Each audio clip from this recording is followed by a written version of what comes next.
A few moment later we all lifted our eyes in, है ना, कुछ ही क्षणों के बाद हम लोगों ने अपनी आँख को आसमान की ओर उठाई। और as a spectacular area, spectacular का मतलब होता है जो देखने में बहुत ही ज़्यादा शानदार हो। तो आसमान में क्या था, बहुत ही एरे, एरे का मतलब होता है आकृतियाँ, है ना। तो आसमान में बहुत ही शानदार आकृतियाँ, नज़ारा देखने को मिल रही थी। South African jets, helicopters, troop carrier roared in perfect formation over the Union Buildings. South African के जो जेट थे, हेलीकॉप्टर्स और जो ट्रूप कैरियर्स मतलब जो सैन्य वाहक विमान थे, वो है ना, वो सभी क्या कर रहे थे, विभिन्न आकृतियां बनाते हुए यूनियन बिल्डिंग्स के ऊपर से रॉड मतलब दहाड़ते हुए, गड़गड़ाहट की आवाज़ करते हुए वहाँ से वो गुजरे। It was not only a display of pin point precision and military force, ये जो दृश्य था, है ना, ये जो यहाँ पे हो रहा था, वो केवल सैन्य शक्ति का ही चित्रण नहीं था, बल्कि ये क्या था, to a but a demonstration of military loyalty democracy. जो वहाँ पे मिलिट्री थी, जो वहाँ पे वफादार थी, लॉयल थी, वो वहाँ पे क्या करती, डेमोक्रेसी का स्वागत कर रही थी। To a new government that had been freely and fairly elected. जो वहाँ पे न्यू गवर्नमेंट जो फ्रीली, है ना, फ्रीली मतलब पूरे स्वतंत्र रूप से और फेयरली जैसे सही रूप से वहाँ पे चुना गया था, उन सभी का वो मिलिट्री और जो साउथ अफ्रीका के मिलिट्री थे और जो सैन्य शक्ति थी, वो सभी उसका स्वागत कर रहे थे।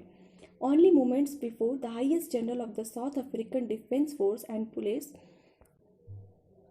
कुछ ही क्षण पहले, है ना, only moments before the highest general of the South African, तो साउथ अफ्रीका के जो हाईएस्ट जनरल्स थे डिफेंस फोर्स के, वो और police, their chest bedecked with ribbons and medals from days gone by. उन्हें क्या किया गया था, उन्हें मेडल्स एंड रिबन्स पहनाया गया था। जब भी ऐसे अवसर होते हैं, ऐसा समारोह होता है, तो वहाँ पे जनरली उन्हें अवार्ड दिया जाता है ना, उन्हें पुरस्कृत किया जाता है। तो उन्हें कुछ ही क्षण पहले उन्हें रिबन पहनाया गया था और उन्हें पदों से अलंकृत किया गया था। Salute me and placed their loyalty, तो उन्होंने क्या किया, उन्हें सैल्यूट किया, मुझे सलाम किया, एंड प्लेस्ड देयर लॉयल्टी, और अपनी वफादारी का उन्होंने शपथ ग्रहण किया ना, अपना वफादारी का उन्होंने शपथ ली। I was not unmindful of the fact that not so many years before. Unmindful का मतलब होता है ध्यान नहीं होना, तो यहाँ पे नॉट अनमाइंडफुल मतलब ये अभी भी मेरे ध्यान में था, मतलब मेरे दिमाग में अभी भी ये बात थी। The fact that not so many years मतलब बहुत सालों पहले की बात नहीं है।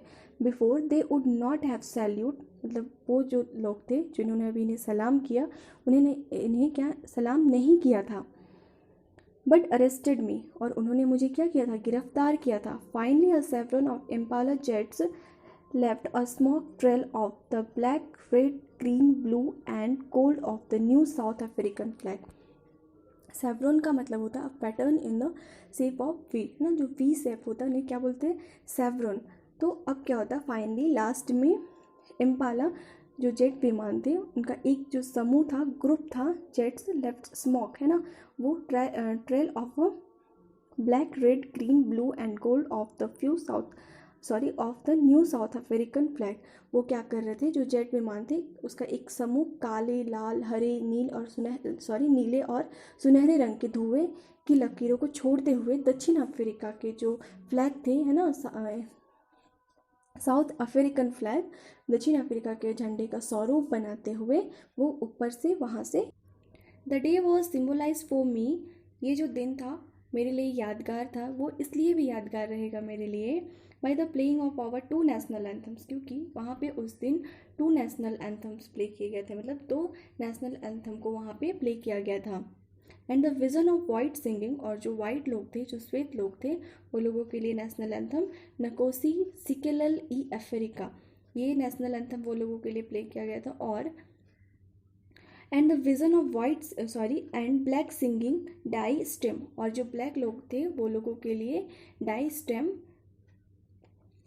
The old anthem of the republic, ये वहाँ का पुराना राष्ट्रीय गान था ना, पुराना वहाँ का नेशनल एंथम था। Although that day neither group knew the lyrics of the anthem, बोलते हैं कि शायद बहुत सारे लोग ये जो एंथम है इसके लिरिक्स का मतलब मीनिंग उन्हें पता नहीं होगा। They once despised, जो पहले इससे नफ़रत करते थे, जो पहले यहाँ से बहुत ज़्यादा वो क्या करते थे, नफ़रत करते थे, घृणा करते थे। They would soon know the words by heart. लेकिन अब जब वो लोगों को उनका अधिकार मिल गया है तो अब वो लोग क्या करेंगे, इस सॉन्ग को भी वो लोग मुजबानी याद कर लेंगे, है ना। मतलब उन्हें बाय हार्ट ये सॉन्ग याद हो जाएगा। इन्हें अपना इस जो सॉन्ग का जो लिरिक्स है वो उन्हें समझ में आएगा, उसका मीनिंग क्या है। On the day of inauguration, मतलब ये उद्घाटन समारोह वाले दिन के बारे में बात कर रहे हो, उस दिन के बारे में बोल रहे हैं। I was overwhelmed with the sense of history. Overwhelmed मतलब होता है भावनाओं, बहुत ज़्यादा जब भावनाएं आ जाती है ना, संवेदना, तो बोलते हैं उस दिन मैं पूरी तरह से संवेदनाओं में खो गया था, अभिभूत हो गया था। In the first decade of the 20th century, मतलब 20वीं शताब्दी के प्रथम दशक में, अ फ्यू ईयर आफ्टर, उसके कुछ दिनों के बाद, मतलब कुछ सालों के बाद, the bitter Anglo war war, है ना। एंग्लो वॉर वॉर क्या है, ये अफ्रीका के रहने वाले लोग और जो बाहर से अंग्रेज आए थे उनके बीच में होना हुआ था, जो वहाँ पे आके बसना चाहते थे, वहाँ पे अपना कंट्रोल करना चाहते थे। तो ये एंग्लो वॉर वॉर उनके बीच में हुआ था और इस युद्ध में अंग्रेज़ों की ही जीत हुई थी और ये बहुत ही भयानक युद्ध थी, बहुत तबाही हुई थी। तो वो बोलते हैं कि वो इसी की याद में, उसी हिस्ट्री में वो पूरी तरह से खो गए। And before my on birth, ये उनके जन्म से पहले की बात है। The white skin people of south Africa paste of their differences. Paste मतलब होता है सुलझाना। जो दक्षिण अफ्रीका के जो गोरी चमड़ी वाले लोग थे, है ना, उसी समय उन्होंने अपना भेदभाव आरंभ किया। Differences and erect of a system of racial domination. Domination मतलब होता है हावी होना, against the dark skin peoples. उसी समय वो लोग डार्क, काले लोगों के विरुद्ध में, है ना, उन लोगों से वो लोग भेदभाव करना आरंभ किया, वो लोगों के साथ गलत किया। तो उसी समय ये सब शुरू हुआ, against the dark skin people of their on land, है ना। ये जो ज़मीन थी, मतलब वो लोग को भी थे, जो लोग काले थे वो लोग के भी थी, लेकिन वहाँ पे वो लोगों के साथ भी भेदभाव, डोमिनेशन, मतलब वो लोग उन लोगों पे हावी होना शुरू हो गया। मतलब अपनी ही ज़मीन पे वो जो काले लोग थे वो दूसरे दर्जे का लोग बन के रह गए। The structure they created formed the basis one of the harshest, most inhumane societies the world has ever known। मतलब उन्होंने जो स्ट्रक्चर बनाया, उन्होंने जो नियम बनाया, है ना, वो सबसे ज़्यादा कठोर थी, है ना, अमानवीय थी। ऐसी अमानवीय और कठोर सोसाइटी को स्थापित करने वाले वो लोगों ने स्ट्रक्चर बनाया। Now in the last decade of the 20th century, और अब ये जो लास्ट आखिरी दशक जो है ना, आखिरी दशक मतलब ये जो 20वीं शताब्दी के आखिरी दशक है। And my own a decade as a man, मतलब अब वो भी पूरे 80 साल के होने जा रहे हैं, है ना, वो भी पूरे 80 साल के हो गए। That system overturned, formed and replaced by one that recognized the rights and freedom of all people regardless of the color of their skins। मतलब अब जब वो आखिरी अपने 80 साल जब पूरा कर रहा हूँ और एक इंसान के रूप में, इस समय उन्होंने क्या हुआ था, वो जो सिस्टम था वो पूरी तरह से ओवरवेल्म्ड हो गया था, मतलब पूरी तरह से ओवरटर्न, मतलब पूरी तरह से पलट गया था। And replace by one that recognise, और उसका स्थान ले लिया था एक ऐसी व्यवस्था, उस जगह पे एक ऐसी व्यवस्था लागू हो गई थी, by one that recognise rights and freedom of all people regardless of the colour and their skin. जो अब एक ऐसी व्यवस्था को मानती थी, जो अफ्रीका के रहने वाले जो लोग थे वो वहाँ के सभी लोगों के अधिकार, उनकी स्वतंत्रता को मानती थी, है ना कि उनके रंग के आधार पे, बल्कि उनके अधिकार, उनके स्वतंत्रता को देखती थी। कहने का मतलब है कि इसका स्थान एक ऐसे तंत्र, मतलब एक ऐसी तंत्र ने ले लिया था जो सभी लोगों के त्वचा के स्थान पे उनके अधिकारों और स्वतंत्रता को मान्यता देती थी। मतलब वहाँ से पूरी तरह से भेदभाव खत्म हो गया था। That day had come about through the unimaginable sacrifice of thousands of people whose suffering and courage can never be counted or repaid। मतलब that day had come about, मतलब ये आज का जो दिन आया है, मतलब ये मुक्ति का, स्वतंत्रता का ये जो दिन है, थ्रू द अनइमेजिनेबल सेक्रीफाइसेस, मतलब ये जो दिन है, मतलब इसकी कल्पना भी नहीं की जा सकती। Sacrifices of thousand of my people, मतलब बहुत सारे लोगों का सेक्रीफाइस है, मतलब बहुत सारे लोगों का बलिदान है। People who suffering and courage, जिन्होंने बहुत सफ़र किया है, जिन्होंने बहुत दुख देखा है ना, and courage can never be counted और रिपेड, और उनका जो साहस था है ना उसे कभी भी काउंटेड मतलब गिना नहीं जा सकता और रिपीट और कभी भी इसे चुकाया नहीं जा सकता था. I felt that day as I have on so many others day. उस दिन मैंने ऐसा महसूस किया जैसा कि मैं हमेशा महसूस किया करता था. That I was simply the sum of all those African patriot who has gone before me. मतलब मैंने उस दिन ऐसा महसूस किया कि मेरे से पहले जितने भी लोगों ने बलिदान दिया है, जितने भी लोगों ने इसके विरुद्ध लड़ाई लड़ी है, तो मैं उन सब का सम नज़र आता हूँ, सभी का मैं सम हूँ. मतलब मुझे ऐसा लगता है कि मैं उन सभी देशभक्तों की एक कड़ी हूँ, है ना, एक लिंक हूँ. लोग मुझे बहुत ही आशा की नज़र से देखते हैं. मतलब जितने भी ख्वाब है, जितने भी ड्रीम हैं, उनको सभी को मैं पूरा करूँगा. जो लोग मेरे से पहले जा चुके हैं, मतलब अब वो इस दुनिया में नहीं है, वो लोग मेरे पे अपनी रिस्पॉन्सिबिलिटी छोड़ के गए हैं. उन्हें ऐसा फील हो रहा था. मतलब वो महापुरुषों की उनके साथ क्या है, एक नोबल लिंक है, एक लंबी लिस्ट है. That long and noble line ended and now begin again with me. और वो जो लंबी लिस्ट है वो ख़त्म होती है और मुझसे शुरू होती है. मतलब उन महापुरुषों की जितनी भी लंबी लिस्ट है, वो यहाँ पे देशभक्तों की जो भी लिस्ट है वो वहाँ पे ख़त्म होती है और मुझसे शुरू होती है. I was pained that I was not able to thank them. मतलब मुझे इस बात का दुख हो रहा है, मतलब दुख होता था कि मैं उन लोगों को थैंक नहीं बोल पाया, मतलब धन्यवाद नहीं दे पाया, जिन्होंने मेरे से पहले बलिदान दिया था, जिनके वजह से ये दिन आज आया है. And that they were not able to see what their sacrifices had brought. और बोलते हैं कि आज वो यहाँ पे एबल नहीं है, मतलब यहाँ पे उपस्थित नहीं है, कि उनके सेक्रीफाइस की वजह से ही आज ये जो दिन है वो यहाँ पे आया है. उनके सेक्रीफाइस की ही वजह से आज का ये जो दिन है वो उन्हें प्राप्त हुआ है. The policy of apartheid created a deep and lasting bond in my country and my people. Apartheid मतलब हम लोग जानते हैं रंगभेद.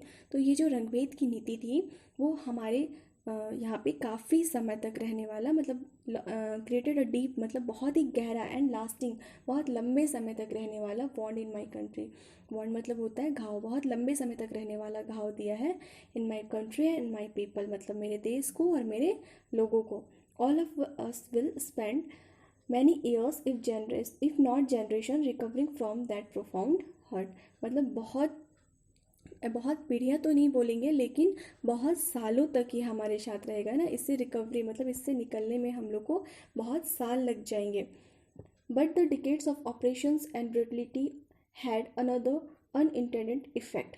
वो बोलते हैं कि but the decades of operation मतलब बहुत सारे डिकेड्स मतलब कई दशकों तक ये जो उत्पीड़न था, है ना. अनइंटेंडेड का मतलब होता है जो हम ना चाहते हो, और ब्रूटिलिटी का मतलब होता है जो पशुओं पे किया जाने वाला जो अत्याचार होता है, और वो जब मनुष्यों पर किया जाता है तो उसे हम लोग ब्रूटिलिटी बोलते हैं. तो ये जो उत्पीड़न और ये जो अत्याचार का दौर था जो कई दशकों तक यहाँ पे रहा, है ना. तो उसने जो हम नहीं चाहते थे, है ना, अनइंटेंडेड जो हम नहीं चाहते थे, उसके बावजूद भी जो हमारे साथ हुआ, तो उसी ने. And that was that it produce the Oliver Tambos, the Walter Sisulus, the Chief Luthulis, the Yusuf Dadoos, the Bram Fischer, the Robert Sobukwes of our time.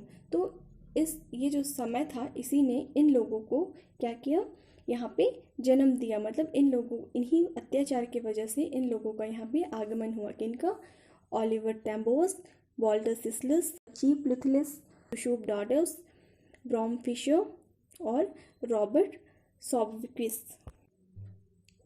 Men of such extraordinary courage, wisdom and generosity that their like may ever be known again.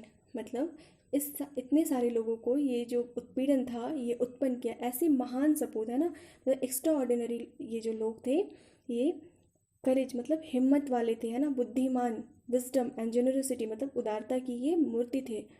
And that their like may ever be never be known again, और शायद ही इस तरह के लोगों का यहाँ पे अब कभी जन्म होगा। संघर्ष का दौर ही महान आदमियों को जन्म देता है। Perhaps it requires such depth of operations to create such heights of character ना। तो शायद ऐसा बोला जाता है कि शायद उत्पीड़न भी बहुत ज़रूरी होता है, तभी ये जो होते हैं इतनी ऊंची हस्तियाँ को जन्म देता है। मतलब उत्पीड़न जो है वो महान हस्तियों को जन्म देता है। मंडेला जो है, नेल्सन मंडेला, वो यहाँ पे अपनी फिलोसफी देते हैं कि संघर्ष ही महान व्यक्तियों को जन्म देता है। My country is rich in minerals, मेरा जो देश है वो मिनरल्स में क्या है, रिच है, अमीर है। And gems that lie beneath in its soil, मतलब हम लोग जानते हैं कि साउथ अफ्रीका हीरो के लिए प्रसिद्ध है, तो यहाँ पे हीरे भी है। But I have always non that it's greatest wealth is it's people, लेकिन मैं हमेशा से ये मानता हूँ कि यहाँ का जो वेल्थ है, यहाँ का जो धन है, वो यहाँ के लोग हैं, it's people. Finer and truer than the purest diamonds, है ना, वो बहुत ही अच्छे हैं और ट्रू है मतलब सच्चे हैं। प्योरेस्ट डायमंड मतलब इनके सामने जो डायमंड्स हैं वो कुछ भी नहीं है, मतलब ये डायमंड्स से भी ज़्यादा फाइनर है और ट्रूअर है, ये सच्चे हैं, डायमंड्स भी इनके सामने कुछ भी नहीं है। तो वो मानते हैं कि जो साउथ अफ्रीका के जो रियल जो धन है ना, जो रियल वेल्थ है, वो वहाँ के पीपल हैं, वहाँ के लोग हैं। It is from these comrades in the struggle that I learn the meaning of courage. Comrades मतलब होता है साथी, है ना, तो मैंने कॉमरेड्स मतलब साथी, मैंने अपने इन साथी मतलब इन स्ट्रगल के समय में जो मेरे साथ थे, मैंने उन्हीं लोगों से सीखा। I learn the meaning of courage, मतलब करेज क्या होता है ना, करेज का रियल मीनिंग क्या होता है, संघर्ष होता क्या है। Time and again, bar bar, I have seen man and women risk and give their lives for an idea, है ना, मैंने बहुत सारे पुरुष और औरतों दोनों को खतरा मोल लेते देखा है ना, अपना जीवन बलिदान कर देते हुए देखा है। फॉर एन आइडिया मतलब एक विचार को लेकर संघर्ष करते हुए देखा है और अपना जान देते हुए देखा है। I have seen man stand up to attacks and torture without breaking, showing a strength and resilience that defies the imagination. यहाँ पे जो स्टैंड अप टू है उसका मतलब होता है डट के सामना करना। तो मैंने आई हैव सीन मैंने देखा है ना, stand up to the attacks मतलब खड़े रहते हुए, मतलब डट के सामना करते हुए अटैक्स पे, है ना, एंड टॉर्चर मतलब अत्याचार पे, जो इनके साथ टॉर्चर किया जाता था। विदाउट ब्रेकिंग बिना टूटे हुए, showing a strength and resilience that defies the imagination मतलब बिना टूटे हुए, बिना हिम्मत हारे हुए, संघर्ष का प्रदर्शन करते हुए उन्होंने देखा है, ऐसे करते हुए देखा है कि जो हम लोग आम आदमी जो है अपनी कल्पना, इस चीज़ की कल्पना भी नहीं कर सकता है। और वो किस प्रकार से वो लोग जो है वो अपनी हिम्मत बना के संघर्ष करते रहते हैं, संघर्ष पे डटे रहते हैं।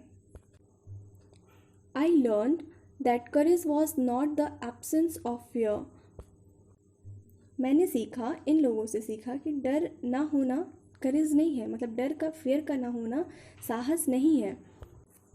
But the triumph over it, बल्कि उस पर विजय पा लेना, है ना, उस पर विजय प्राप्त कर लेना साहस है। The brave man is not he who does not feel afraid, brave आदमी मतलब एक जो वीर आदमी, बहादुर आदमी है, वो जो है वो डर महसूस ना करे, ये साहस नहीं है। But he who conquers that fear, है ना, जो कि उस भय पे विजय प्राप्त कर ले, मतलब डर ना होना साहस नहीं है, बल्कि उस डर पे विजय प्राप्त कर लेना ही साहस है। No one is born hating another person, कोई भी व्यक्ति जो है वो जन्म से घृणा सीख कर पैदा नहीं होता, मतलब वो जन्म से ही घृणा करना नहीं जानता है, बल्कि वो इस दुनिया में आके वो घृणा करना सीखता है। Because of the colour of skin और हिज बैकग्राउंड और हिज रिलीजन, मतलब किसी के स्किन के कलर से, है ना, उसे नफरत करना, घृणा करना नहीं आता है, और ये उसे उसके अपने बैकग्राउंड से भी नहीं सीखता और ना ही उसके रिलीजन में ये सिखाया जाता है। People must learn to hate and if they can learn to hate, people जो है वो नफ़रत करना जो है वो सीखते हैं ना, दुनिया में आकर वो सीखते हैं नफ़रत करना। And if they can learn to hate, और अगर वो नफ़रत करना सीख सकते हैं, अगर उन्हें नफ़रत करना सिखाया जा सकता है, they can be taught to love, तो उन्हें प्यार करना भी सिखाया जा सकता है। For love comes more naturally to the human heart than its opposite, है ना। उन्हें प्यार करना सिखाया जा सकता है क्योंकि जो प्रेम होता है वो प्रेम भाव जो होता है वो सहज से दिल में उतर जाता है, लेकिन घृणा के लिए प्रयत्न करना पड़ता है। यहाँ पे बोला मोर नेचुरली, मतलब लव जो होता है वो नेचुरली हार्ट में प्रवेश करता है घृणा के कंपैरिजन में। घृणा सिखाने के लिए हमें क्या करना पड़ता है, प्रयत्न करना पड़ता है। Even in the grimmest time in prison, grimmest मतलब होता है सीरियस टाइम, जब हम लोग वो सीरियस टाइम जब हम लोग जेल में थे, when my comrades and I were push to our limits, जब हम लोग जेल में थे, है ना, और जब हमारी सहन करने की सारी लिमिट्स ख़त्म होने लगती थी, है ना, हमारे साथ इतना अत्याचार किया जाता था कि बस बेहोश होना या मर जाना ही बाकी होता था, तो उस वक्त हम लोग अपनी लिमिट को पुश करते थे। और I would see glimmer of humanity in one of the guards, तो हम लोग ह्यूमैनिटी मतलब मानवता की झलक देखने को मिलता था उन गार्ड्स में, जो वहाँ पे गार्ड्स थे जो हमारे ऊपर अत्याचार करते थे, है ना। तो उनमें से सभी गार्ड्स जो थे वो एक जैसे नहीं थे, किन्हीं मतलब बहुत लोगों को देख के ऐसा लगता था कि वो लोग चाहते हैं कि हमारे साथ इतना अत्याचार नहीं किया जाना चाहिए। उन्हें देखकर लगता था कि मानवता अभी भी जिंदा है, perhaps just for a second, चाहे वो एक सेकेंड के लिए ही क्या क्यों ना हो, लेकिन हमें ऐसा लगता था कि मानवता अभी भी जिंदा है। But it was enough to reassure me and keep me going, और ये एक झलक एक सेकेंड ही काफ़ी होता था, है ना, मुझे अपने सफ़र में आगे बढ़ते रहने के लिए, मुझे ये विश्वास दिलाने के लिए कि मानवता अभी भी जिंदा है और हम लोग उस संघर्ष को जारी रख सकते हैं, संघर्ष करते हुए आगे बढ़ते रह सकते हैं। Man goodness is a flame, man का जो अच्छाई वाला गुण होता है, जो अच्छाई का जो गुण होता है वो एक फ्लेम है, मतलब एक ज्वाला की तरह है। That can be hidden but never extinguished, मतलब मैन का जो अच्छाई वो एक ज्वाला की तरह है जिसे छिपाया तो जा सकता है, हिडन मतलब हाइड तो किया जा सकता है, लेकिन उसे कभी बुझाया नहीं जा सकता है। In life every man has two obligation, मतलब लाइफ में जीवन में हर आदमी के दो ऑब्लिगेशंस होते हैं। ऑब्लिगेशंस मतलब कर्तव्य, दायित्व। तो किसी भी आदमी के लाइफ में जीवन में उनके दो कर्तव्य होते, फर्ज होते हैं, ना, उनका दो दायित्व होता है। Obligation to his family, to his parents, to his wife and children, उनका जो पहला कर्तव्य होता है एक तो अपने परिवार के प्रति, है ना, फैमिली के प्रति, टू हिज पेरेंट्स अपने माता पिता के प्रति, टू हिज वाइफ अपने वाइफ के प्रति, एंड चिल्ड्रन और अपने बच्चों के प्रति होती है। And he has obligation to his people, his community and his country, और दूसरा जो ऑब्लिगेशन, दूसरा जो कर्तव्य होता है वो अपने लोगों के प्रति होता है, मतलब परिवार के अलावा भी दूसरे लोगों के प्रति, एक समुदाय के प्रति, है ना, अपने देश के प्रति, कंट्री के प्रति उनका एक दायित्व होता है। In a civil and human society each man is able to fulfil those obligation, मतलब अगर कोई आदमी जो है वो अगर अपने समुदाय के लिए, अपने देश के लिए, और सोसाइटी मतलब ह्यूमनवादी है, तो इसका मतलब है वो मानवता को फॉलो करने वाली है ना, वो इन ऑब्लिगेशन को पूरा कर सकती है according to his own inclination and obligation, मतलब इंक्लिनेशन का मतलब होता है आदमी का प्रकृति झुकाव, तो वो जो है वो आदमी अपने प्रकृति झुकाव के आधार पे और अपनी एबिलिटीज़ मतलब अपनी क्षमता के आधार पे उन ऑब्लिगेशंस को पूरा कर सकता है। But in a country like south Africa, लेकिन अगर साउथ अफ्रीका की बात करें, हम साउथ अफ्रीका जैसे कंट्री की बात करें, it was almost impossible for a man of my birth and colour to fulfil both of those obligations, लेकिन अगर हम लोग साउथ अफ्रीका कंट्री की बात करें तो इस देश में मुझ जैसा जो व्यक्ति है, जहाँ पे कलर डिस्क्रिमिनेशन होता है, मतलब कलर के आधार पे भेदभाव होता है, तो जहाँ पे मैंने जन्म लिया है ना, मेरा जो कलर है ना, मैंने जिस परिवार में जन्म लिया है, ऐसे व्यक्ति के लिए इम्पॉसिबल है इन दोनों इंक्लिनेशन को पूरा करने के लिए, है ना, मतलब इन दोनों मतलब फ़र्ज को, दायित्व को पूरा करना मेरे जैसे आदमी के लिए ये इम्पॉसिबल है। In South Africa, a man of color who attempted to live as a human being was punished and isolated. अगर साउथ अफ्रीका में कोई भी जो आदमी है जिसका कलर वाइट कलर है ना, मतलब वाइट गोरे रंग के अलावा अगर कोई भी आदमी वहाँ पे अगर एक सभ्य जीवन, मानवता वाला जीवन जीना चाहता है, तो उन्हें क्या किया जाता है, पनिश्ड, मतलब उन्हें सज़ा दी जाती है, आइसोलेटेड, और उन्हें सबसे अलग थलग कर दिया जाता है। In South Africa a man who try to fulfil his duty to his people, अगर साउथ अफ्रीका में कोई आदमी है जो अपनी ड्यूटी को पूरा करना चाहता है, उसे निभाने की कोशिश करता है जो उसके अपने लोगों के प्रति है, people was inevitably ripped from his family and his home and was forced to live a life apart, a twilight existence of secrecy and rebellion. तो मतलब अगर कोई कोशिश भी करता है ना अपनी ड्यूटी को निभाने का, अपने देश के प्रति जो दायित्व है उसको करने का, तो उन लोगों को क्या कर दिया जाता है, अलग थलग कर दिया जाता है, उन्हें अपनी फैमिली से उन्हें अलग कर दिया जाता है और एक ऐसे जीवन जीने के लिए मजबूर किया जाता है, या तो वो गुप्त जीवन जिएगा या फिर उसका कोई भी फ्यूचर नहीं होगा, कोई भी फ्यूचर मतलब वो अजीबोगरीब जीवन जीने के लिए उसे मजबूर कर दिया जाता है। वो व्यक्ति जो है वो नॉर्मल आदमी बन के अब वो अपना जीवन नहीं बिता सकता है, या तो वो विद्रोह वाला जीवन जिएगा। I did not in the beginning choose to place my people above my family, मतलब मैंने शुरू से ही लोगों को अपने परिवार से ऊपर नहीं रखा था, मतलब मैं जो ज़्यादा वैल्यू अपने परिवार को देता था। But in attempting to serve my people, लेकिन जब मैंने लोगों की सेवा के बारे में सोचा, प्रण लिया है ना कि वो लोगों को वो सेवा करेंगे उन लोगों का, I found that I was prevented मतलब रोकना। तो मैंने पाया, मुझे ऐसा लगा कि मुझे रोका जा रहा है ना, प्रिवेंट किया जा रहा है फ्रॉम फुलफिलिंग माई ऑब्लिगेशन, मतलब मेरे जो ऑब्लिगेशन है, मेरे जो दायित्व है उसे पूरा करने से मुझे रोका जा रहा है। एज अ सन, एक बेटे के रूप में, अ ब्रदर, एक भाई के रूप में, अ फादर, एक पिता के रूप में, एंड अ हस्बैंड, और एक हस्बैंड के रूप में मेरे दायित्वों को पूरा करने मुझे नहीं दिया जा रहा है, मुझे रोका जा रहा है। I was not born with the hunger to be free, मतलब मैं पैदा नहीं हुआ था आज़ाद होने की भूख लेकर, मतलब मैं स्वतंत्र होने की ख्वाहिश लेकर पैदा नहीं हुआ था। आई वॉज बॉर्न फ्री, मतलब मैं जन्म से ही आज़ाद था। फ्री इन एवरी वे, मैं हर तरह से आज़ाद था, हर तरह से फ्री था। दैट आई कुड नो, मतलब मैं जो चाहता था, मैं जैसा करना चाहता था है ना, उस तरह से मैं पूरी तरह से आज़ाद था, उतनी स्वतंत्रता मेरे पास थी। Free to run in the fields near my mother's hut, मतलब मेरे माँ के झोपड़ी के सामने मैं उस मैदान पे दौड़ने के लिए फ्री था, स्वतंत्र। Free to swim in the clear stream that run through my village, मेरे विलेज के सामने से जो स्ट्रीम मतलब जो धारा बहती थी, मैं वहाँ तैरने के लिए स्वतंत्र था। Free to roast mealies under the star, मतलब स्वतंत्र रूप से सितारों के नीचे भोजन पकाने के लिए मैं फ्री था।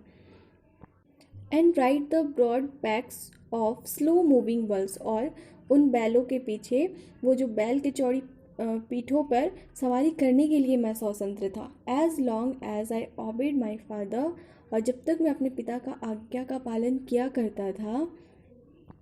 And abided by the customs of my tribes, तो मैं अपने जो ट्राइब्स मतलब जो अपना कबीला था उनके रीति रिवाज को फॉलो करता था। I was not troubled by the laws of man और गॉड, मुझे बिल्कुल इस चीज़ की परवाह नहीं थी कि लोगों का क्या रूल है, गॉड का क्या रूल है ना, मैं नियम कानून बिल्कुल ही नहीं जानता था, मुझे इन सब चीज़ों की कोई परवाह नहीं थी। It was only when I began to learn that my boyhood freedom was only an illusion, मतलब जब मैं बचपन से थोड़ा बड़ा हुआ, जब मुझे सब कुछ समझ में आने लगा, तब मुझे समझ में आया मेरा जो बॉयहुड, मेरा जो लड़कपन था, वो सभी एक इल्यूज़न था। इल्यूज़न मतलब भ्रम, मतलब सभी एक भ्रम था। When I discovered as young man that my freedom had already been taken from me, है ना, और जब मैं थोड़ा बड़ा हुआ देन मैं पाया कि मेरी जो फ्रीडम है, मेरी जो आज़ादी थी, वो मुझसे छीन ली गई थी। That I began to hunger for it, और तब मेरे अंदर अपनी इस फ्रीडम को लेके भूख बढ़ी, है ना, मतलब फ्रीडम की चाह बढ़ी मेरे अंदर। At first as a student I wanted freedom only for myself, सबसे शुरुआत में जब मैं एक स्टूडेंट था तो सिर्फ मैं अपने लिए फ्रीडम चाहता था। द ट्रांजिटरी फ्रीडम, मतलब कि ट्रांजिटरी का मतलब होता है मतलब परमानेंट नहीं, है ना, टेम्प्रेरी फ्रीडम चाहता था। और being able to stay out at night, मतलब ऐसा फ्रीडम जो कम से कम मुझे रात में मैं घर से बाहर रह सकूँ। रीड, पढ़ने की freedom. What I please and go where I choose, जो मुझे अच्छा लगता हो, है ना, जो मैं चाहता हूँ जहाँ मैं जाना चाहता हूँ वो सभी मैं अपनी मर्जी से चुन सकूँ, मेरे ऊपर इस चीज़ को लेके कोई पाबंदी ना हो। Later, as a young man in Josenberg, I yearned for the basic and honorable freedoms of achieving my potential. जब मैं एक यंग मैन के रूप में जब मैं जोसेनबर्ग में था, है ना, तब जो मेरा फ्रीडम था, है ना, वो थोड़ा सा ऊपर, I yearn for the basic and honourable freedoms, तब जो था मेरा जो फ्रीडम की जो इच्छा थी वो बेसिक और ऑनरेबल फ्रीडम था। मतलब कि ऑनरेबल मतलब सम्मान वाला मुझे फ्रीडम चाहिए थी, जिसमें मुझे इज्जत चाहिए थी, है ना, मतलब मेरे अंदर जो पोटेंशियल है, जो क्षमता है, उसे मैं पूरा कर सकूँ, अपना पर्सनैलिटी डेवलप कर सकूँ, मुझे अब ऐसी फ्रीडम चाहिए थी। ऑफ अर्निंग माई कीप, मैं अपनी जीविका चला सकूँ, मतलब कुछ अर्न कर सकूँ अपने जीवन के लिए। ऑफ मैरिंग, मैं मैरी कर सकूँ मतलब शादी कर सकूँ। एंड हैविंग अ फैमिली, और एक फैमिली बना सकूँ। The freedom not to be obstructed in a lawful life, और ये जो स्वतंत्रता है, ये जो फ्रीडम है, अगर ये मेरे लाइफ में खुशी देती है ना, खुशीपूर्वक जीवन में रुकावट ना बने, तो मुझे इसकी जो चाह है वो थी, है ना, मैं ऐसा फ्रीडम चाहने लगा, है ना, मतलब ऐसी आज़ादी चाहने लगा जिसमें मैं ये सब कुछ कर सकूँ, फ्रीली रूप से कर सकूँ, मतलब मैं फ्री हूँ कुछ भी करने के लिए, ऐसी फ्रीडम मुझे चाहिए थी। But then I slowly saw, but मैं धीरे धीरे मैं ये जाना that not only was I not free, मतलब मैं सिर्फ मैं ही ऐसा हूँ जो फ्री नहीं हूँ, but my brothers and sister they are not free, बल्कि मेरे जो सिस्टर भाई बहन जो है वो भी फ्री नहीं है ना, उन पर भी पाबंदियाँ लगी हुई है। I saw that it was not just my freedom that was curtail, मतलब वो बोलते हैं कि मैंने देखा कि ये जो फ्रीडम है ये सिर्फ मेरी फ्रीडम की ही बात नहीं है। कर्टल्ड, कर्टल्ड मतलब होता है कम कर देना या फिर छोटा कर देना। That was curtailed but the freedom of everyone who looked like I did, है ना, उन सभी के पास फ्रीडम नहीं है जो मेरे जैसे दिखते थे, है ना, जिनका रंग जो है वो काला, उन सभी से उनकी जो है स्वतंत्रता, जो फ्रीडम है वो छीन ली गई है। मतलब यहाँ पे नेल्सन मंडेला ये समझाना चाहते हैं कि वो जैसे जैसे धीरे धीरे जब वो बड़े होते जा रहे थे, तब उन्हें मतलब फ्रीडम का मतलब समझ में आता है कि फ्रीडम की कीमत क्या है उनके लिए। That is when I join the national Congress, उस टाइम उन्होंने अफ्रीकन नेशनल कांग्रेस पार्टी उन्होंने ज्वाइन किया। And that is when the hunger of my on freedom become the greatest hunger for the freedom of my people. तो ये जो hunger थी पहले वो सिर्फ मेरे लिए थी, है ना, वो भूख मेरे मतलब मेरे फ्रीडम के लिए थी, लेकिन जब उन्होंने ये पार्टी ज्वाइन किया उसके बाद से उन्हें ऐसा फील होने लगा कि ये जो हंगर, ये जो भूख है सिर्फ उनकी भूख की बात नहीं है, उनकी जो भूख है वो बढ़ गई, और ये भूख जो है उन सभी लोगों के लिए हो गई जो आज़ादी चाहते थे, जिन पर पाबंदियाँ लगाई गई थी। मतलब अब जब उनको सही मतलब में आज़ादी का मतलब समझ में आया, अब वो ये बोलते हैं कि अब जब तक उन सबको आज़ादी नहीं मिलेगी तब तक उनकी भूख शांत नहीं होगी। अब उन सभी के आज़ादी के लिए उनकी भूख है वो बढ़ गई थी। It was this desire for the freedom of my people to live their life with dignity and self respect, मतलब यही जो इच्छा थी, मतलब मेरे लोगों को जो फ्रीडम मिलनी चाहिए, है ना, कैसी फ्रीडम, जो अपने जीवन को डिग्निटी मतलब सम्मान के साथ एंड सेल्फ रिस्पेक्ट आत्मसम्मान के साथ जी सके। That animated my life, animated मतलब होता है नई ऊर्जा, नई चाह, है ना, यही जो इच्छा है वो मेरी लाइफ को नई ऊर्जा देती थी, है ना, मेरे अंदर पूरी ताजगी ला देती थी, फुर्ती से भर जाता था मैं। That transformed a frightened young man into a bold one, मतलब यही इच्छा ने मुझे बदल दिया था, एक डरे हुए आदमी मतलब फ्राइटेंड यंग मैन से एक बोल्ड आदमी बना दिया था। That drove a law building attorney to become a criminal, मतलब एक कानून का पालन करने वाला आदमी को एक क्रिमिनल बना दिया था। That turn a family loving husband into a man without a home, एक फैमिली लविंग मतलब कि जो अपनी फैमिली से बहुत लगाव रखता हो, उसे एक ऐसा आदमी बना दिया जिसका कोई घर ही नहीं था। That forced a life loving man to live like a monk, मतलब एक लाइफ लविंग मतलब जो अपने जीवन से बहुत लगाव रखता हो, है ना, लाइफ लविंग मतलब अपने जीवन से प्यार करने वाला व्यक्ति को मॉन्क बना दिया, मतलब एक साधु में बदल दिया। I am no I am no more virtuous of self sacrificing than the next man, मतलब मैं और लोगों के जैसा ही था। द नेक्स्ट मैन मतलब जितने जैसे और लोग थे मैं उन्हीं के जैसा था, मतलब उन्हीं लोगों के जैसा मैं था। But I found that I could not even enjoy the poor. लेकिन मेरे अंदर कुछ अलग था, और वो अलग क्या था कि मेरे अंदर I could not even enjoy the poor, मतलब मैं उस गरीबी को इन्जॉय नहीं कर पाता था, मैं उस गरीबी में खुश नहीं रहता था। एंड लिमिटेड फ्रीडम, और वो जो लिमिटेड फ्रीडम था हमारे पास उसमें मैं खुश नहीं था।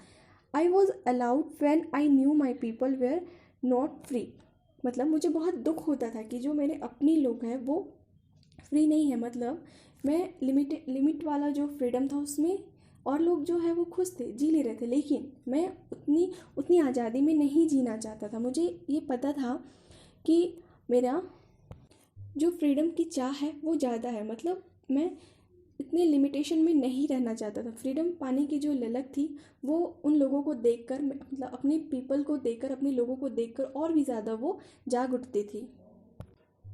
फ्रीडम इज़ इनविजिबल, मतलब फ्रीडम जो है उसको कोई बांट नहीं सकता। The chains on any one of my people were the chain on all of them, the chains on all of my people were the chains on me.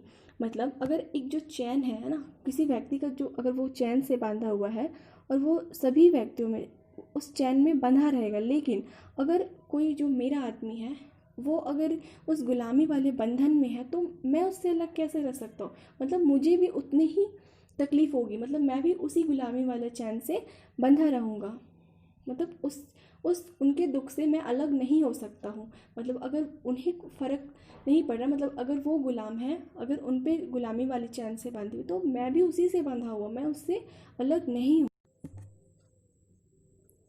I knew that the oppressor must be liberated just as surely as the oppressed. Oppressor मतलब होता है उत्पीड़न करने वाला, मतलब अत्याचार करने वाला, और oppressed मतलब होता है जिस पर अत्याचार किया जा रहा है।